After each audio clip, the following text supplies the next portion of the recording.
Hello and welcome back to another update where I cover the latest developments throughout the front line in the Russo-Ukrainian war. It is your host Weeb Union, and in this one we have several Russian advances across the front line in the northern direction towards Svatove-Kupiansk, in the eastern direction towards Siversk, and in the southern direction towards Kurakhove from several directions. Starting out in the southern direction, we see that the Russians have advanced north of Maximivka and Boryavlenka, where they are fighting along the forest lines, clearing them one by one as they advance towards the river line, moving through from the east towards the west, covering the southern flank of Kurakhove. At the same time, they are also advancing south of Yelisevetivka, where the Russian forces here are developing their positions to flank the settlement, with the forest areas covering the western flank and open fields to the south. The Russians are looking to take advantage of that to move towards the settlement. However, they would also have to fight through the forest patches in case the Ukrainians are performing some sort of guerrilla tactics where they'll have some infantry in the forest area manned with ATGMs or other equipment that could halt a Russian push towards Yelisevetivka. Further east, the Russians have managed to capture the majority of Antonivka, where they connected the southern sides from Katerinivka with the eastern push towards the settlement, gaining control over the eastern parts and most of the central parts, pushing the Ukrainians out to the western parts. This advance was geolocated with this footage here, which shows Russian soldiers being shelled at by Ukrainian forces. The sea heavy fighting continues in the southern direction, mainly centered around the river line here south of Kurakhove. The northern bank of the Volkhya river line north of Kurakhove, the Russians have stormed Ilinka, capturing the fortified positions to the north and to the south of the settlement and pushing into the northern parts of it as heavy fighting continues. The Russians are here looking to flank the Ukrainian fortified positions north of Ilinka by advancing from the northern, eastern, and southern directions, gain control over the fortified position, to then gain access to the bridge connecting to Kurakhove from the north. At the same time, there are some other fortified Ukrainian positions further north. The Russians may connect with the railways here in the northwestern direction to cut off the remaining parts and flank the settlement of Berezki here to the west.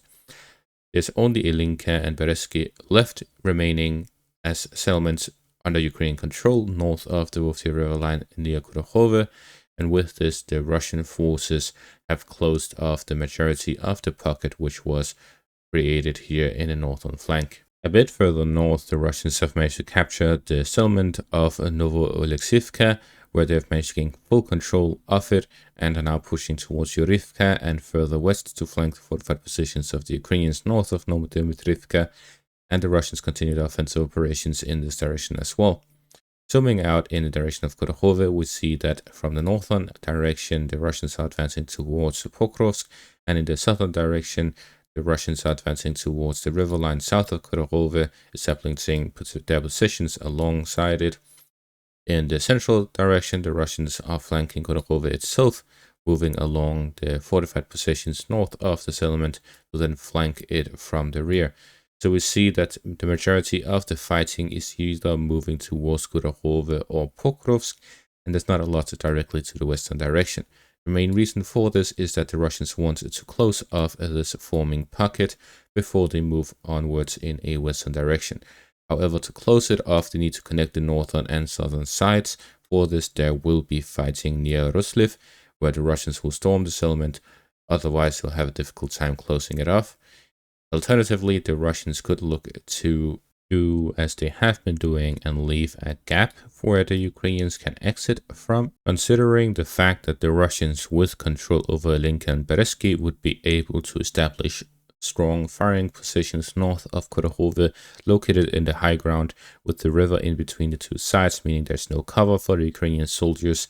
They would be forced to withdraw from the settlement, or they'll be suffering a lot of losses from the heavy firing positions that the Russians can establish. This would mean that the Ukrainians would be forced to withdraw from it.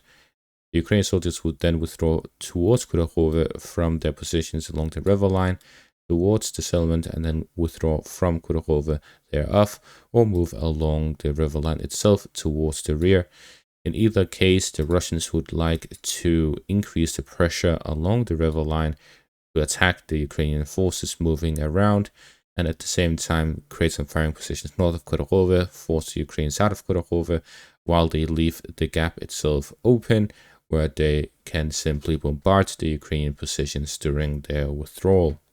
Moving further north, we see here in the direction of Vyimka, the Russians have managed to gain full control over the settlement. Following the capture of Ivano-Darivka, it is clear that what was previously reported is now being reported again, this time with geolocated footage confirming these advances. Previously saw geolocated footage of the Russian troops in Ivano-Darivka, now we see them in Vyimka.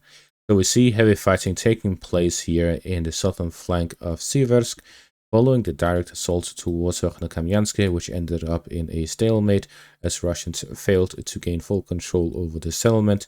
The Russians are now spreading their forces further towards the southern direction, in the direction of Ivano-Darivka and Vyimka, in an attempt to gain control of the fortified positions of the Ukrainians and widening the front, combined with the successful offensive operations of the Russians north by Bilorivka, where they didn't manage to gain access beyond Ryurivka due to the Ukrainian positions in the Serebryanki forest area and the lack of cover within Ryurivka itself. We see that the Russians are here looking to generally improve the positions along the eastern flank of Siversk to get close enough that their firing positions towards the settlement itself would be effective enough to push the Ukrainians out of the settlement. It seems that what keeps the Ukrainians capable of sitting in a settlement like Siversk for such a long time, where fighting has undergone for the settlement for over 2 years, is because they are simply sitting in the basements, and there's no way for the Russians to, well, kick the Ukrainians out of these basements due to the fact that artillery doesn't penetrate the ground. Bunker burster munitions are too expensive to use at every single house because you don't know which basement the Ukrainians are located within. And this is why the Russians have to attack building by building, clearing it from infantry during a storming of the settlement. And with the fortified positions the Ukrainians have in the area, it's very difficult to even gain access to Siversk. And this is what has kept the Russians at a stalemate for so long. They simply do not know how to get into the settlement without taking heavy losses. And that is exactly why their attention went from these conventional tactics to simply using FAB bombs a lot, because they generally do cover the basements and have an effect on those. The issue is that the Russians do not have an infinite amount of FAB bombs they can launch every day. They're launching about 200 a day, and that is spread across the front line. The Russians concentrate the explosions on areas where they want to capture. For example, Kudrove would be a target right now. During the Battle of Selidove, Avdiivka, and other important settlements, the Russians would drop over 100 in a single settlement in a single day, and this forces the Ukrainians to simply withdraw because even the basements can't deal with that. So the Russians, if they want to gain control over Siversk, would need to require that sort of firepower concentrated towards Siversk with hundreds of FAB bombs every single day during the capture of the settlement, force the Ukrainians out and then capture that. However, the issue with that tactic is, again, the Ukrainians can simply withdraw to the next line of defense, which is well established.